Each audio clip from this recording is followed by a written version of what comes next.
Hello and welcome to this episode of Reimagining Our World. This is episode 40. Today, I thought I would share with you some thoughts on globalization and reimagining how we might understand the concept and therefore react to it differently. The word globalization tends to evoke a lot of strong emotions in people. People either react vehemently to it or they're very much in support of it.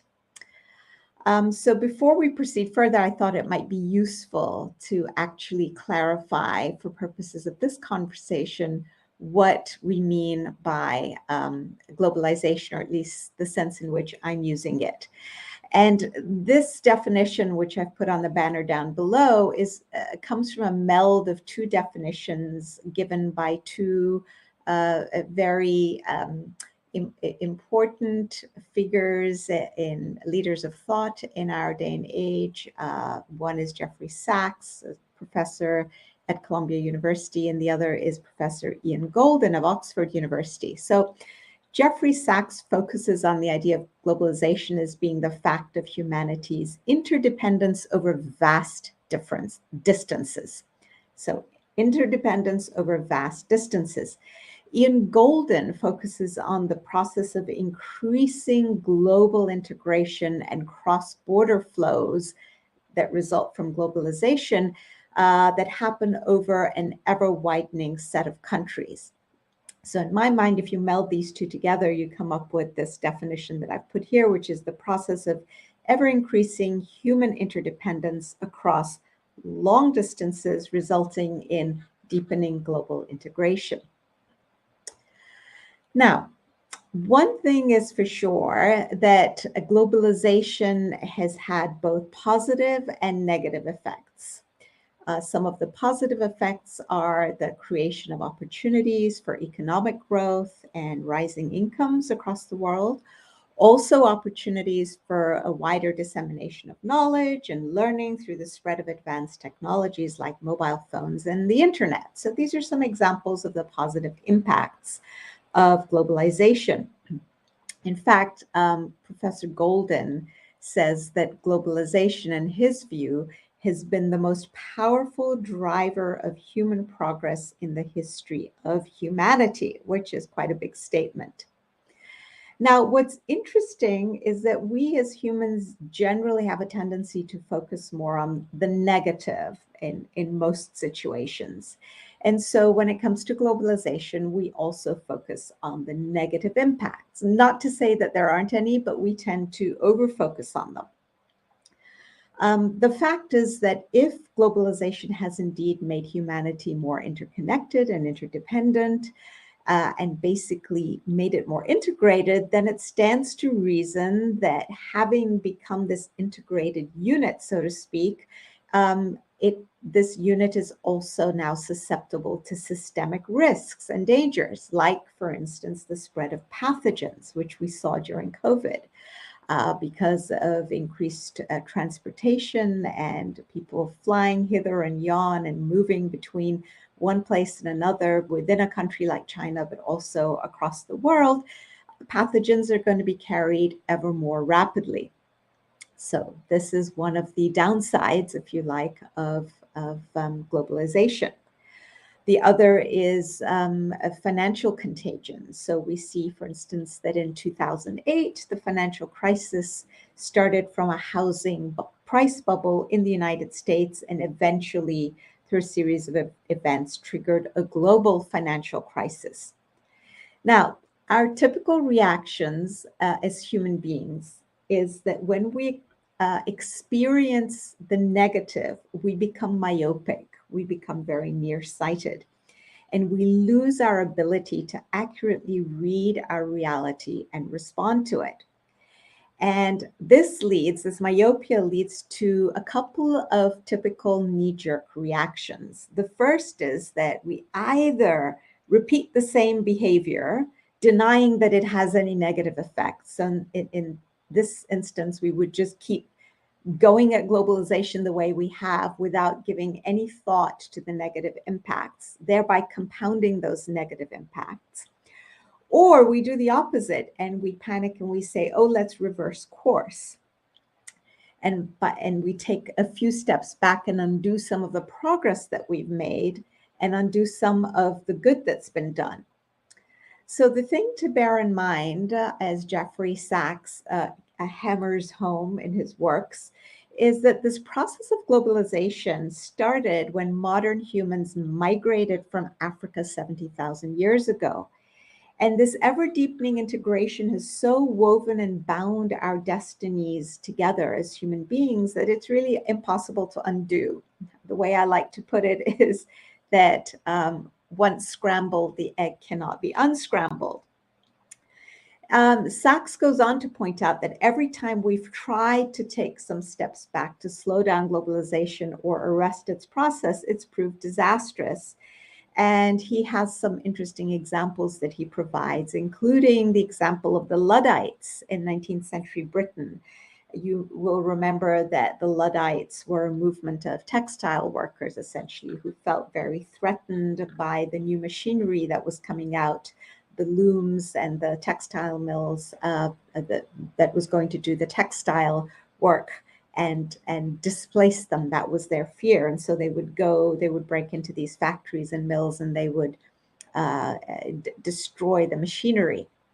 They were known as Luddites, and even today we refer to people as Luddites if they're opposed to industrialization or automation or computerization or any new technologies.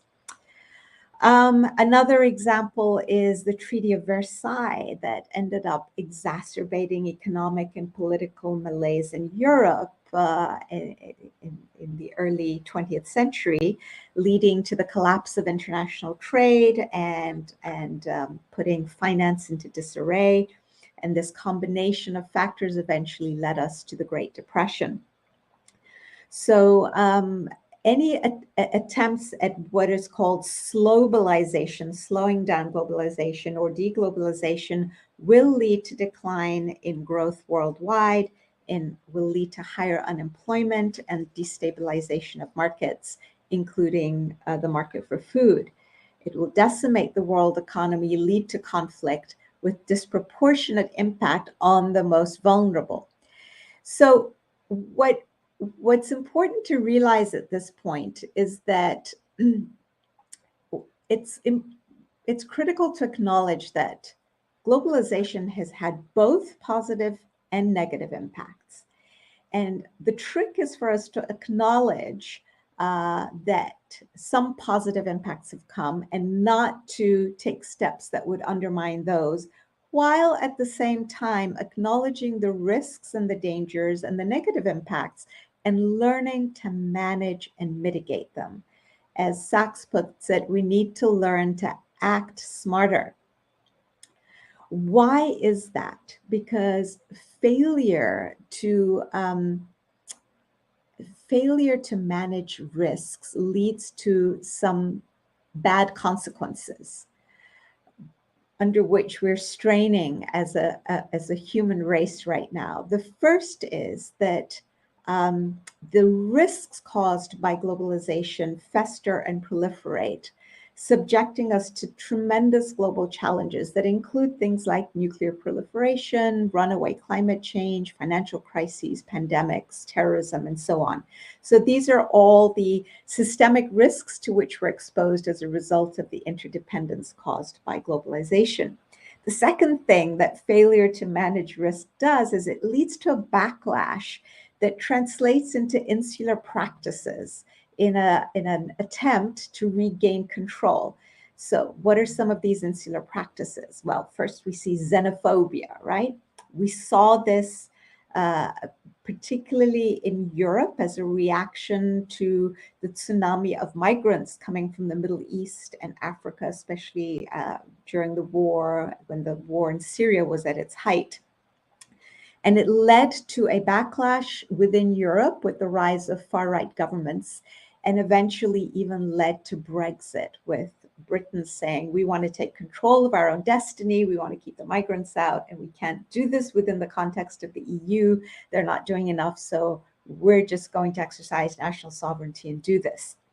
So xenophobia is one of those insular practices. The second one is protectionism. We see this with the tariff trade wars, right, between China and the United States that have led to bad consequences for people on both sides and for the world. Isolationism is another insular practice. Nationalism is yet another one, this idea of wherever we are, our country first, whether you're in Hungary or Turkey or Russia or the United States or Britain, this crazy idea that our nation comes first and we will do whatever it takes for our nation in an interdependent world to come out ahead. And it has led to wars like the wars we see in Ukraine and the danger of war in places like the South China Seas and Taiwan, and then the wars in Yemen and Ethiopia and so on. There are many examples. So what's interesting to note here, and I've always been fascinated by this, is that these insular practices tend to come in clusters, very much like autoimmune diseases do. If you get one autoimmune disease, then your likelihood of getting one or more others goes up quite a bit.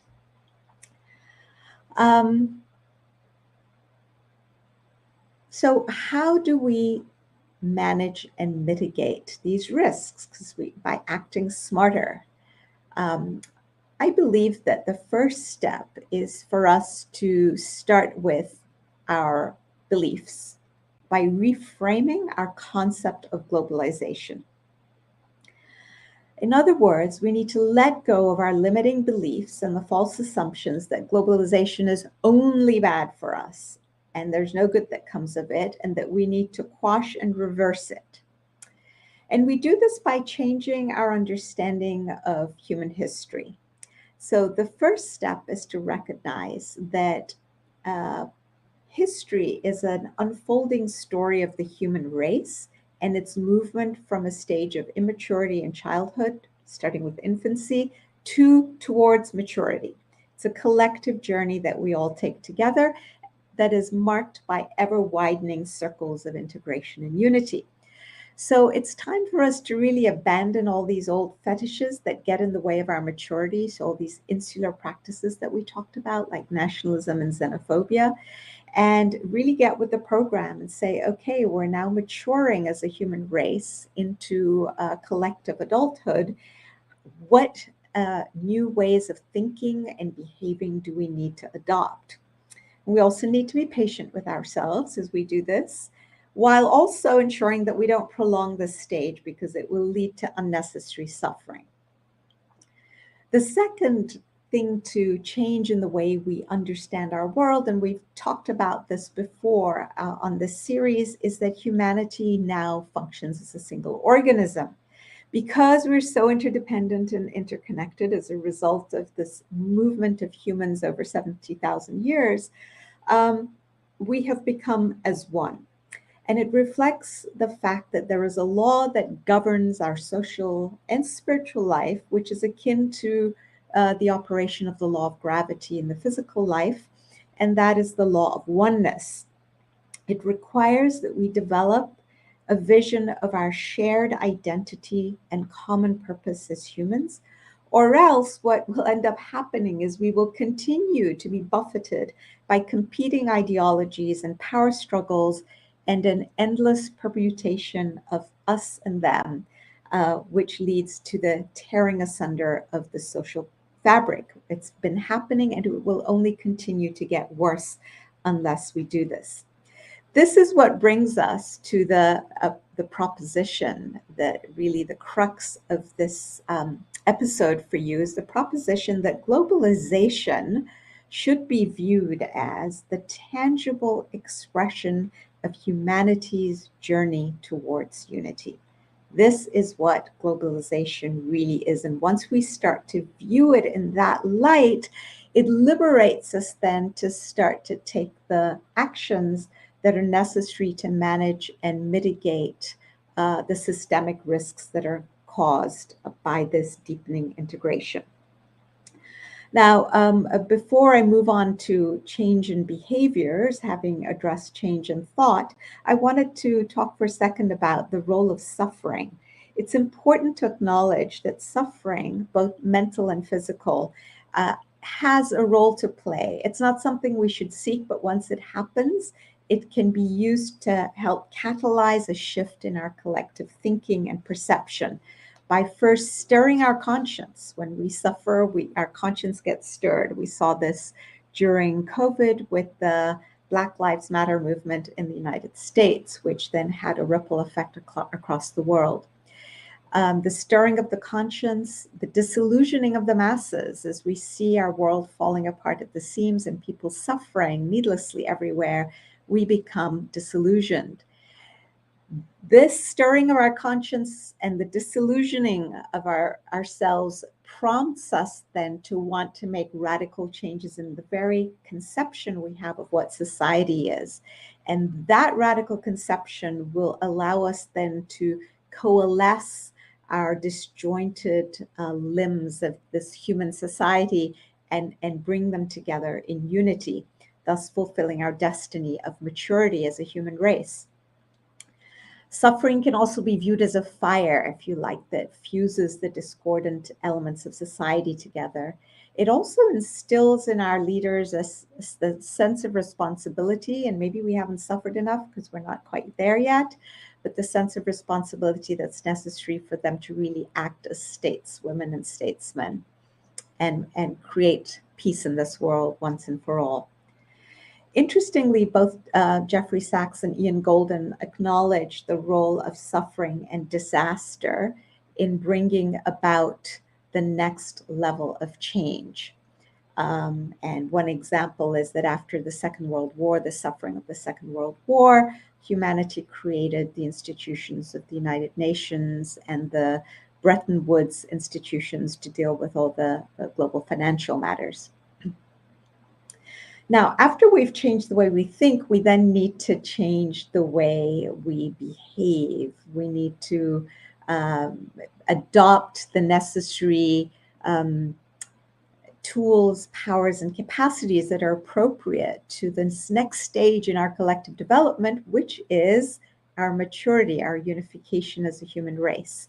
And there are three particular behaviors that I believe we should start off with, or would do well to start off with. The first, before we get to behaviors, there's a certain set of skills that we first need to hone. And that is the development and honing of the core disciplines of collaboration and cooperation and meaningful and extensive consultation to find solutions to problems. We have a great example. During COVID, scientists really role modeled well for us. Whereas in the past, it would take 12 to 14 years for them to come up with a single vaccine and bring it to market. We saw that during COVID, within 11 months, we had several new vaccines. What that required was amazing collaboration, absence of secrecy, putting aside of their egos to hold out until they got published first. And so it is possible. Imagine what humanity can do once we set our minds to it and collaborate. And the beauty of globalization is that it makes it easier to collaborate and cooperate because of communication, improved communication and instantaneous communication. Now, the first behavior that we need to change is creation of a set of institutions at the global level that we desperately need, or at the supranational level, set of collective decision-making and enforcement institutions to meet the challenges of our time. Most of our collective challenges, like climate change and nuclear proliferation and global financial crises, are collective and therefore demand collective solutions, and yet we lack the requisite mechanisms. As Ian Golden says,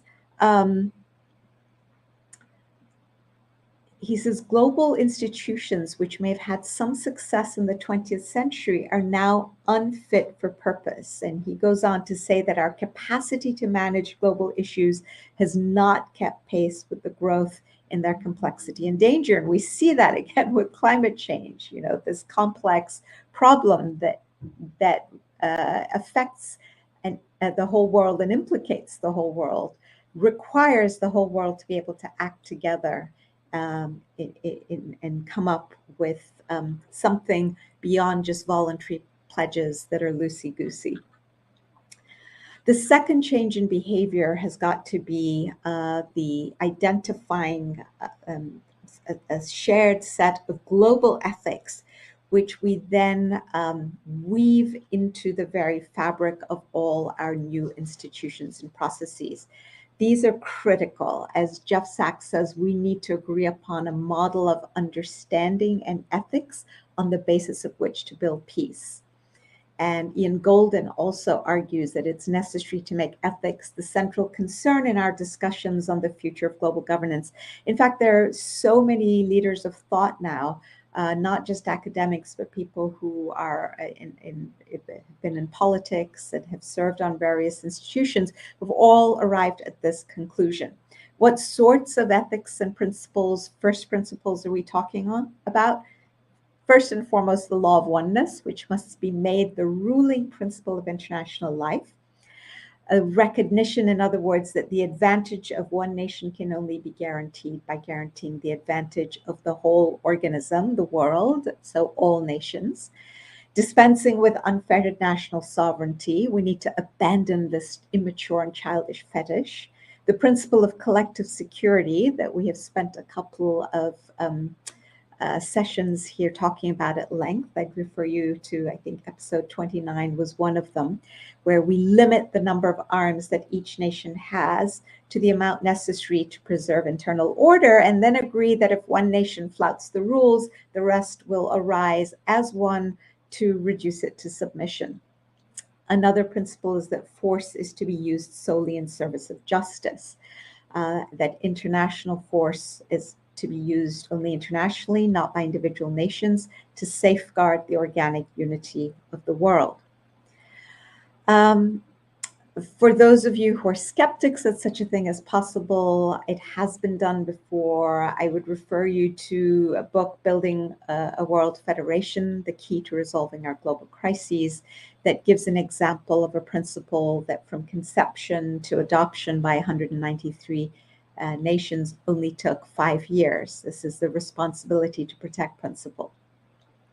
The third behavior is that we need to train ourselves to elect fit leaders with the requisite qualities and motivations to tackle the tremendous needs and global challenges of today.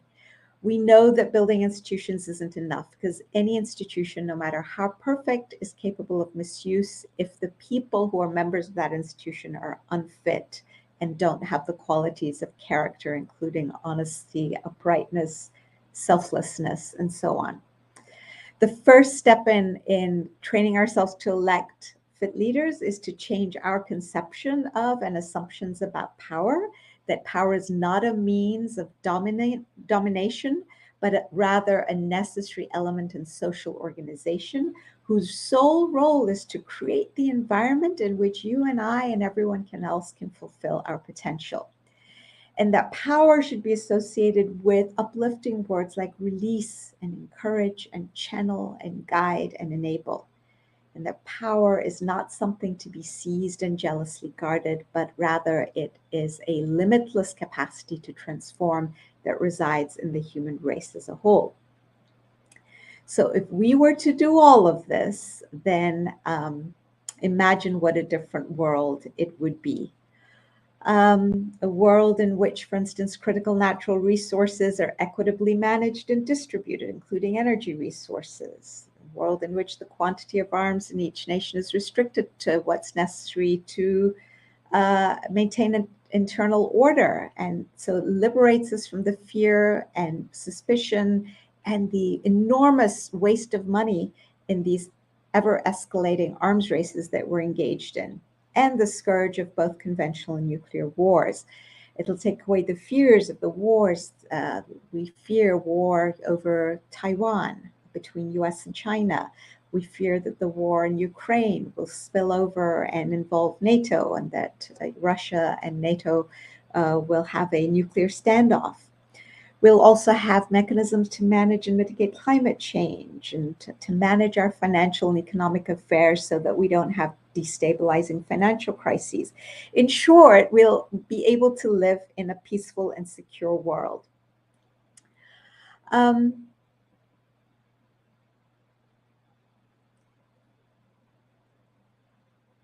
if you're interested in learning more about some of these thoughts, I would refer you to one of two things. The first is a book that I wrote in 2021 called The Alchemy of Peace, 6 Essential Shifts in Mindsets and Habits to Achieve World Peace. This is the cover, available everywhere on Amazon. And the second, if you want to delve more into the idea of globalization, I recently participated in wrote a chapter essentially in a collective monograph entitled Religion and Science in the Globalized World. It's a collective monograph. And you can also get that on Amazon. And it was really wonderful to participate in a webinar with a couple of my colleagues, Hushman Badii and Paul Hanley, in discussion on this topic. So feel free to pick up a copy of that. I've highlighted some of the ideas that I had put in this chapter for you in this episode. But if you have any comments or questions, please put them on YouTube or on Facebook, and we can engage in a conversation. Thank you very much for your attention, and I look forward to seeing you next month. Take care.